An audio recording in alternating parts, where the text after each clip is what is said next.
বর্জন করো তাগুত। এইবার আপনারা বলেন, এই মাহফিলে যারা আছেন গোলামি করেন বুঝলাম, নামাজ পড়েন, রোজা করেন, হজ করেন, যাকাত দেন, এটা আমি বুঝলাম। এবার আপনারা বলেন তাগুত কি বর্জন করেছেন? হ্যাঁ, তাগুত কি বুঝেন তো? তাগুত কি শোনেন, আপনাদেরকে বলি, তাগুত হচ্ছে সীমালঙ্ঘনকারী, সীমা অতিক্রমকারী, আল্লাহর আইন অমান্যকারী, শরীয়তের আইন অমান্যকারী। চাইলে এবার আপনারা খেয়াল করেন, আল্লাহ পাক বলছেন গোলামি করো আমার, বর্জন করো তাগুত। চাইলে আপনি নামাজ পড়েন, রোজা করেন, হজ করেন, যাকাত দেন, আবার যারা আল্লাহর আইন মানে না, শরীয়তের আইন মানে না, ইসলাম মানে না, যারা সীমা অতিক্রম করে, কোরআন সুন্নাহর বাইরে কথা বলে, এদের সাথে কি ওঠা বসা, লেনদেন, আদান প্রদান রাখা যাবে? আর রাখলে কি ইমানদার হওয়া যাবে? আরো জোরে কোন যাবে? একটু খেয়াল করেন ভালো করে। এই ঝিনাইদহের মানুষ আমার সাথে বলেন, আগে নামাজ নাকি আগে ওযু? আগে ওযু ছাড়া নামাজ হয়? ওযু ছাড়া আগে কি, পরে? এটা কার বিধান? আমি যদি এখন বলি না, আমি প্রধান বক্তা বলতেছি না, আগে নামাজ পরে ওযু, মানবেন আপনারা? মানবেন না? কার বিধান? কার বিধান?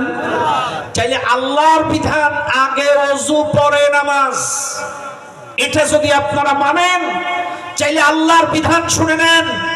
ফামান ইয়াকফুর বিত-তাগুত ওয়া ইউমিন বিল্লাহ, আগে ওযু পরে নামাজ, এটা যেমন আল্লাহর বিধান।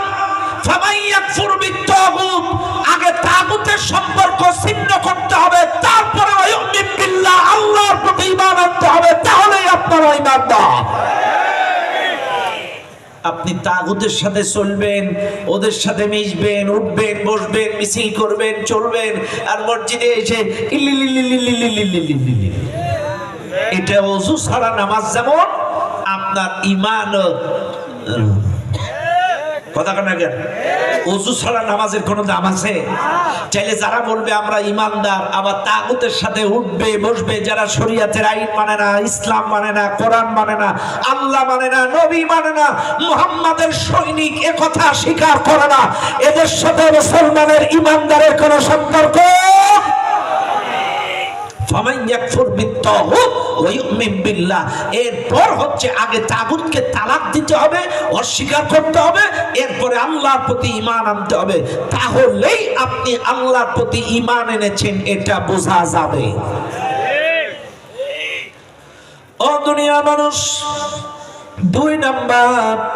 দুই নাম্বার হচ্ছে ওয়া মালাইকা, 2 নম্বর শর্ত, যদি আপনারা আল্লাহর দৃষ্টিতে ঈমানদার হতে চান, 2 নম্বর শর্ত হলো আল্লাহর ফেরেশতাদের প্রতি ঈমান।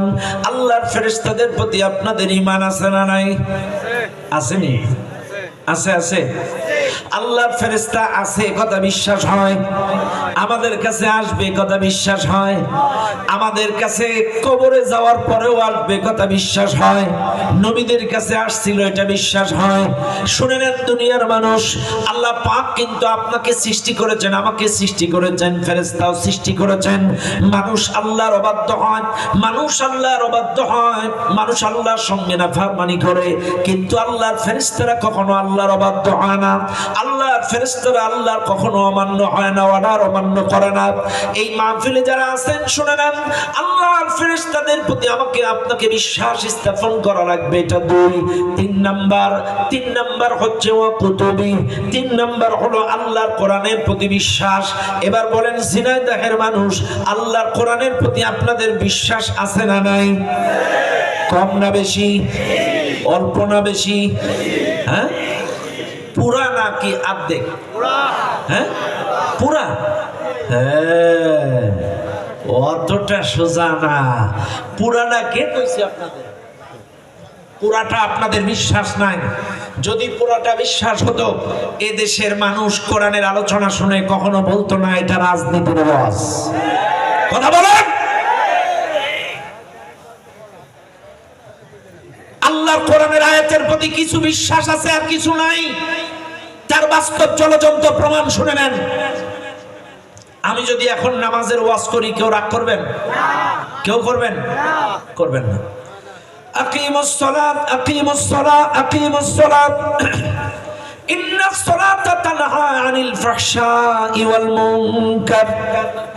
আমি যদি নামাজ নিয়ে ওয়াজ করি, নামাজ নামাজ নামাজ, নামাজ ব্যতীত কোনো ভালো কামে আসবে না, নামাজ ব্যতীত কোনো ভালো কামের প্রতিদান পাওয়া যাবে না। নামাজ নামাজ নামাজ, নামাজ নিয়ে যদি 2 ঘন্টা বয়ান করি, একটি দলের মতের পথের তরিকার লোক আমার পরে অসন্তুষ্ট হবে না। আমি যদি রোজা নিয়ে কথা বলি, ইয়া আইয়ুহাল্লাযীনা আমানু কুতিবা আলাইকুমুস সিয়াম, আমি যদি সিয়াম নিয়ে কথা বলি, রোজা কাদের উপরে ফরজ, থাকলে লাভ কি না থাকলে ক্ষতি কি, আগের পূর্ববর্তীদের উপরে রোজাটা কেমন ছিল, আমাদের রোজাটা কেমন, রোজা নিয়ে যদি 2 ঘন্টা বয়ান করি, একটি মানুষও আমার পরে অসন্তুষ্ট হবে না। আমি যদি 2 ঘন্টা কথা বলি হজের উপরে, ওয়ালিল্লাহি আলান নাসি হিজ্জুল বাইতি মান ইসতাতাআ ইলাইহি সাবিলা, হজ কাদের উপরে ফরজ, হজ করলে লাভ কি না করলে ক্ষতি কি, হজের উপরে যদি 2 ঘন্টা বয়ান করি, একটি মানুষও আমার পরে অসন্তুষ্ট হবে না। আমি যদি 2 ঘন্টা পর্দা নিয়ে কথা বলি, ওয়াকুল্লিল মুমিনাতি ইয়াগদুদনা মিন আবসারিহিন্না ওয়া ইয়াহফাজনা ফুরুজাহুন্না ওয়া লা ইউবদিনা যিনাতাহুন্না, আমি যদি পর্দার ব্যাপারে 2 ঘন্টা ওয়াজ করি, কোন দলের মতের পথের তরিকার লোক আমার পরে রাগ করবে না।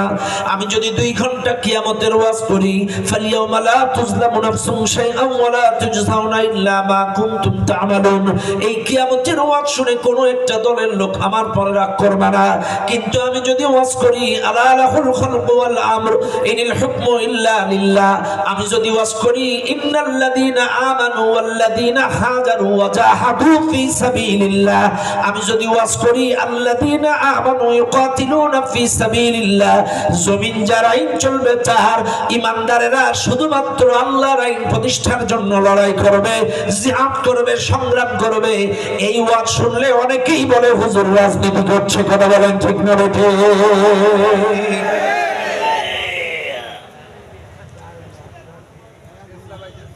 নামাজের ওয়াজ শুনলে রাগ করে না, রোজার ওয়াজ শুনলে রাগ করে না, হজের ওয়াজ শুনলে রাগ করে না, কবরের ওয়াজ শুনলে রাগ করে না, কিয়ামতের ওয়াজ শুনলে রাগ করে না। কিন্তু যখনই হুজুর জিহাদের ওয়াজ করে, আল্লাহর জমিনে আল্লাহর আইন কায়েম করতে হবে, এই ওয়াজ যখন পরে অনেকে অসন্তুষ্ট হয়ে যায়। চাইলে বোঝা গেল ওর নামাজের আয়াতের প্রতি ঈমান আছে, রোজার আয়াতের প্রতি ঈমান আছে, কিন্তু জিহাদের উপরে আল্লাহর জমিনে আল্লাহর আইন প্রতিষ্ঠা করতে হবে, এই আয়াতের উপরে ঈমান নাই। এই জন্যই আল্লাহর আইন প্রতিষ্ঠার কথা বললে, আল্লাহর আইন কায়েমের কথা বললে, এক শ্রেণীর মানুষের গায়ে চুলকানি শুরু হয়ে যায়। আমি ওদের কাছে প্রশ্ন করি, ভাই তুই যে নামাজ পড়িস জান্নাতের আশায়, আরে ভাই তুই যে জান্নাতের আশা করিস, এই মাহফিলে যারা আছেন আপনারা বিভিন্ন দলের আছেন, একটা লোক বলেন তো জান্নাতে যেতে চান না, কে হাত তোলেন? জান্নাতে যেতে চান না এমন লোক নাই? আচ্ছা জান্নাতে যেতে চান কারা কারা, হাত তোলেন। আচ্ছা হাত নামান। আপনারা জান্নাতে যেতে চান আমি বুঝলাম, এইবার আমার সাথে জবাব দেন। আল্লাহর দেওয়া জান্নাতে যাবেন এটা আশা রাখেন, অথচ আল্লাহর দেওয়া আইন দিয়ে দেশ চলুক এটা জানেন? কত বড় নির্লজ্জ! তুই আল্লাহর দেওয়া জান্নাতে যাবি, তখন তোর লজ্জা লাগবে না? এখন আল্লাহর আইন প্রতিষ্ঠা করলে তোর গায়ে জ্বালা করে। হ্যাঁ, নির্লজ্জ প্রায় বের হয়ে যা আল্লাহর দুনিয়া থেকে। আল্লাহর দেওয়া জান্নাতে যাবা, আল্লাহর দেওয়া জান্নাতের আশা করো, অথচ আল্লাহর দেওয়া আইন এই জমিনে প্রতিষ্ঠিত হোক এটা চাও না। তোমার মতো নির্লজ্জকে আবার আল্লাহ কখনোই জান্নাত দেবে না, কখনোই দিবে না। আল্লাহর দেওয়া জান্নাতে যাবে, অথচ আইন মানবে না। নানি রাতের মুয়া আছে, চাইলে আমার গালে তুলে দিলেন। ইয়া আইয়ুহান নাস উবুদু রাব্বাকুমুল্লাযী খালাকাকুম, গোলামি করো আমার, তোমাদেরকে সৃষ্টি করেছে আমি আল্লাহ। আল্লাযী জাআলা লাকুমুল আরদা ফিরাশা, এই জমিনটাকে বিছানা বানিয়েছি আমি আল্লাহ। এই জমিনে তুমি মোটরসাইকেল চালায় কামাও, ভ্যান চালায় কামাও, রিক্সা চালায় কামাও, ধান লাগায় কামাও, পাট লাগায় কামাও, আলু লাগায় কামাও, ওলকপি ফুলকপি সবজি লাগাও, ইনকাম করো, উপার্জন করো। এই জমিনটাকে বিছানা বানাইছি আমি, আল্লাযী জাআলা লাকুমুল আরদা ফিরাশা। এই জমিন যদি আমি বিছানা না বানাতাম, সব যদি আমি সাগরের পানি বানায় দিতাম, তাহলে তো করতে চাইলে এই জমিনটা বিছানা বানাইছে আমি। ওয়াসসামা আবিনা, আসমানটাকে ছাদ বানিয়েছে আমি। ওয়ানসালা মিনাস সামাই মা, আসমান থেকে বৃষ্টি বর্ষণ করি আমি। ফাআখরাজা বিহি মিনাস সামারাতি রিজকান লাকুম, এই জমিন থেকে ফসলের মাধ্যমে তোমাদের রিজিকের ব্যবস্থা করি আমি আল্লাহ। তাইলে জমিন আমার, তোমাদেরকে সৃষ্টি করলাম আমি। কি রে ভাই, এখানে আসেন, এখানে আসেন, এখানে আসেন বাপ, এখানে এসে বসেন। মুরব্বী মানুষ বসতে দেন, ওনাকে ওনাকে বসতে দেন। কষ্ট পাচ্ছেন আপনারা? চাইলে জমিন বানাইছেন কে? আপনাকে সৃষ্টি করছেন কে? আসমান সৃষ্টি করছেন কে? বৃষ্টি দেন কে? আমাকে আপনাকে রিজিক দেন কে? চাইলে সবই দিল আল্লাহ। এখন বলেন সেই আল্লাহর আইন